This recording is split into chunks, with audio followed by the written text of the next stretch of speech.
Hello, everybody. It's Sean Moran here. I hope you're all okay in these difficult circumstances we find ourselves, but we'll manage. We'll work our way through it somehow. To help you, I'm going to talk to you about a sheet called Critical Analysis of Texts. Critical Analysis of Texts. It's up there on Moodle. Download it, maybe make some notes as I speak. This commentary will help you to do the second assignment in which you have to do a critical analysis of a text. So this should help you. So I'm going to talk you through the sheet. It would be good if you had the sheet there in front of you on the screen or printed out ideally. First thing is 1. Resistance to critical analysis. And the first point is reverence. Students often have great reverence to expert knowledge. If they see something in a book, they assume that it's good, that it's okay. If it's in print, it must be true. Not necessarily the case. Don't feel reverence. You can be critical of anything. You are postgraduates now. It's a level playing field. These people you're reading, you can regard as your peers. So don't feel worried about critiquing things that are written by eminent people. In fact, those eminent people would be very pleased if they knew that you were critiquing them, that you were actually reading their work. So don't feel any reverence. That's the first point. Second, the feeling that you are somehow imposters or you're acting. Yeah, this is something called the imposter syndrome. You maybe think, well, I'm only a postgraduate student. How can I be critiquing Professor so-and-so? He's been doing this for 30 years. Yes, you can. You're not an imposter. You're allowed to do this, and it's expected. In fact, the fact that you're critiquing things will help you become that person. It's Aristotle didn't quite say this, but it's a question of fake it till you make it. Fake it till you make it. You're not an imposter. You might feel like one at the beginning, but the more you critique, the more you join in that game and engage with other people intellectually, you're not an imposter anymore. You're the real deal, the real thing. Number 3, the view of critical analysis that it's abstract and it's an opaque and rarefied process. It's not. It's like street fighting. Just get stuck in there, find the flaws in the article and go straight for them. Now, we can be generous if the author is saying things that are that you approve of, that are well evidenced based on empirical work and so on, or well logically argued very well. You can praise them for that. But if you find problems, and there will be problems in every piece of writing, go for them. So don't worry about that. Trudy Govier has a thing. If you look on my PowerPoint, Trudy Govier has a thing, ARS, which spells arse. The 3 points that you should look for when you're critiquing. And what do the 3 letters stand for? Well, I'll tell you. The letter A stands for acceptable. Is the evidence acceptable? Now, acceptability means different things to different people. It doesn't necessarily mean true. It means, is it plausible? Is it believable? That's the first thing. The second thing on Govier's scheme is relevance. Is it relevant? Sometimes people will throw in details that are not relevant. They're what we call red herrings. So is the evidence that's being produced, is it relevant? And the third thing, ARS, is the S stands for sufficient. Are the premises being presented, are they sufficient to make the claims that the person is making? So that's another way, another method of doing critical analysis. So you have 2 ways. You have Trudy Govier's ARS and you have Brookfield's sheet that we're going through now. Okay, let's look at the key questions now. The first question is, what claims are being made? What's the most important claim? This is sometimes called the thesis statement or the thesis argument. What is it? What's the headline? If you had to sum up that paper in 1 sentence, what is it? What's the claim? And secondly, is it a convincing claim? Has the author done enough to make you, an intelligent person, believe him? Not based on emotion, but based on the way that they set out their argument, their premises, their facts, and their logic. Secondly, to what extent are these claims that are being made, this thesis, to what extent are they based on documented empirical evidence? Empirical means sort of fact-based, based on measurements, readings from voltmeters and so on, perhaps, pH, or if it's not science, maybe focus group results or observation records, something that is collecting facts. Empirical. Empirical literally means based on experience, but it's a particular kind of focused, attentive experience that we're talking about here. 3. To what extent does the writing seem skewed? Well, most writing is skewed. Is it blind to gender? Now, it could be that it's a piece of scientific writing and gender is irrelevant. But if it's in the humanities or the arts, gender is probably going to be in there somewhere. To class, to socio-economic class, to ethnicity, or to other issues. The fact is that a lot of academic writing is written by a particular class of people. White, middle-aged, middle class. Sometimes people say male, pale, and stale, which is very cruel, I think, but there you are. That's the sort of default position. So is the writing purely from that standpoint, from male, pale, stale, and is ignoring other issues? 4 is quite a tricky one to explain. To what extent are the descriptive and prescriptive fused?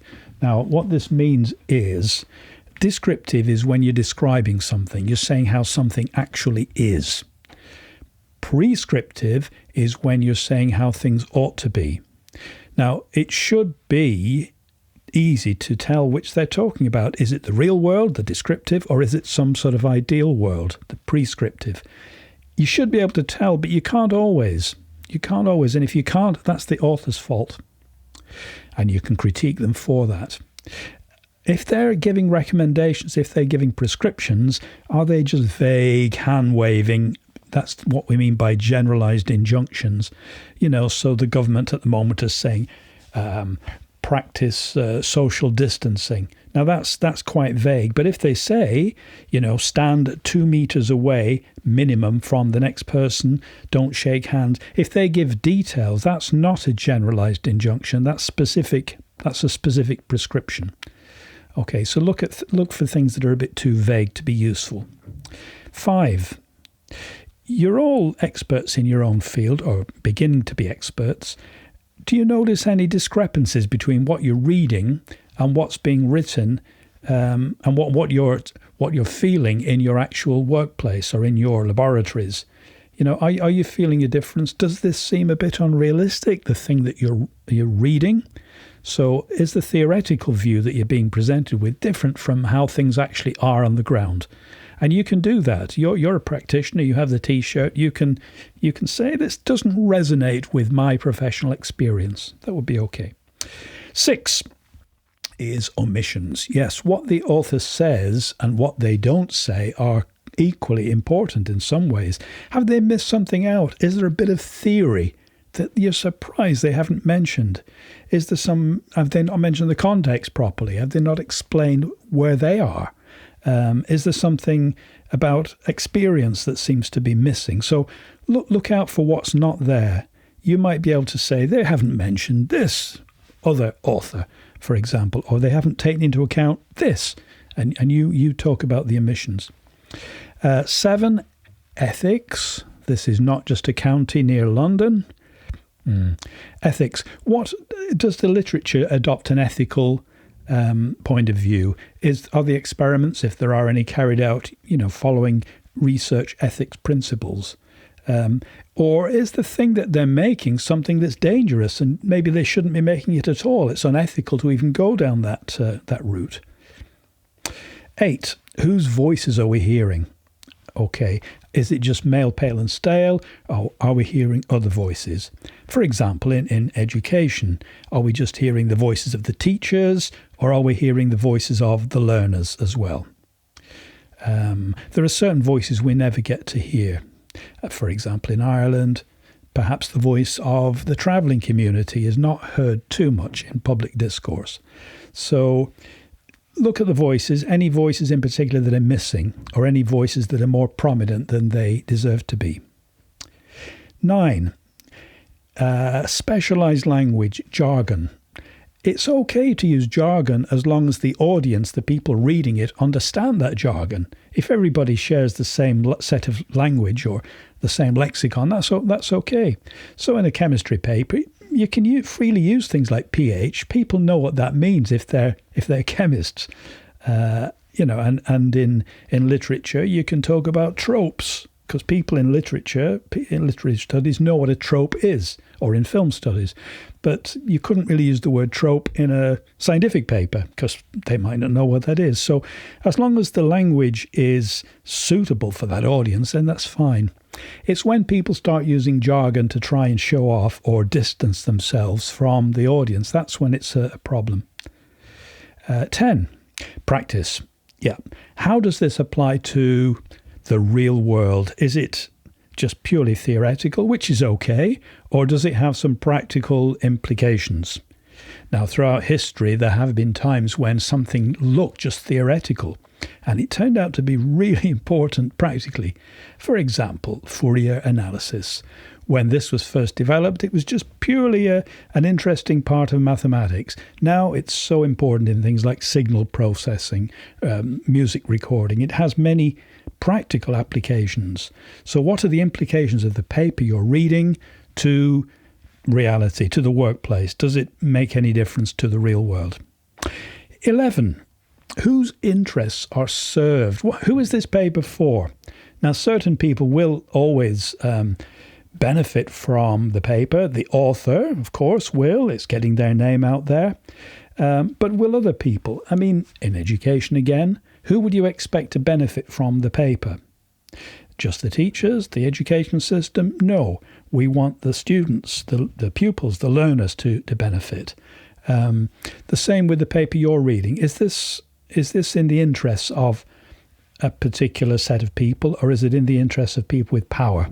Is it purely of hegemonic interest, we might say? Number 12. This is quite a tricky one. Let me try and explain this. It's about reification. Reification, it's an unusual word. Rei means thing, so reification is thingification. In other words, are we making something that's conceptual and theoretical? Are we treating it as if it's real and inevitable and beyond human control? One good example of that would be gender. You know, people have a particular view about what it means to be, say, female. But that's not beyond human agency. If you're a female, you don't have to behave in certain ways. Okay, that's taking the concept, the rather vague concept of femininity, and treating it as if it had genuine causal powers, which it doesn't have. Irishness, what is it to be Irish? Does that make you do certain things? Is it encoded in your DNA? No, it's not. No, it's not. So just be careful of people treating concepts as if they were real and they had genuine causative power, because perhaps they don't. Connected with this is the idea of essentialism. That's the idea that to be Brazilian, you have to be like this, and you give a set of characteristics of the typical Brazilian. And if you're not like that, then you're not a real Brazilian or whatever. Or if you're like this, you're not a real woman. So essentialism, again, is something to look out for in the paper. And finally, 13, identify other salient features. If you're a scientist, you'll know what those salient features are. It will be things like, the methodology, the sampling size, the choice of instruments, the statistical manipulations that are done. Are the conclusions reached dependent on the data collected in a reasonable way, in a plausible way? That's the sort of thing to look at. So you can't in your assignment look at all 13 of those points, but hopefully it's given you a few little pointers, and if you combine that with Trudy Govier's ARS, then maybe that will give you the basics for critiquing a paper. I hope so. You can also look at mine. Did you notice that was me? Sean off Shotgun? Not a real name. That's me, really. I wrote it under a false name. If you look at my critique of Wills et al., you'll see some of the techniques that are mentioned here being used in action. You could base your critique broadly on mine if it's in the humanities. If it's in the sciences, technology, and so on, you might have to do it a different way. But whatever way, don't be afraid, get stuck in, critique the paper, and enjoy doing so.